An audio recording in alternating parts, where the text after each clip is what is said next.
দুইজন সাক্ষী আসছে, দুইজনকে আমরা জেরা করেছি। একজন ডিক্লাইন, একজন শফিক খন্দকার, একজন নজরুল ইসলাম। তো নজরুল ইসলাম উনি কিছুই বলতে পারেন না।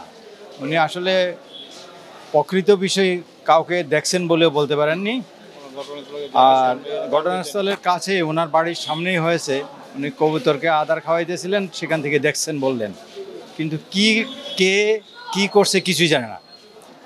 আর একজন নজরুল ইসলাম, তিনিও এলাকার সাক্ষী, আবার সাব্বির আলম খন্দকারের বেয়াই হয় বটে, তিনিও কিছু জানেন না, কে মারছে কারা মারছে কিছুই জানেন না। সুতরাং এ বিষয়ে আমরা এখন পর্যন্ত জেরা করে যেটুক পেলাম, তাতে আমরা আশা রাখি আমাদের ক্লায়েন্ট জাকির খান বেকসুর খালাস পাবেন ইনশাআল্লাহ। পরবর্তী সাক্ষী আসলে আমরা জেরা করব এবং খুব দ্রুত তারিখ পড়বে, 7 তারিখ 3 তারিখ বোধ হয়, 3-7 তারিখ আছে, সেদিন ইনশাআল্লাহ আরও সাক্ষী আসবে, আমরা সেদিন জেরা করব।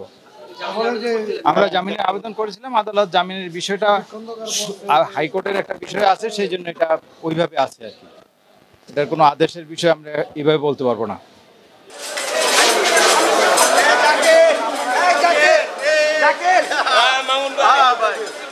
হ্যাঁ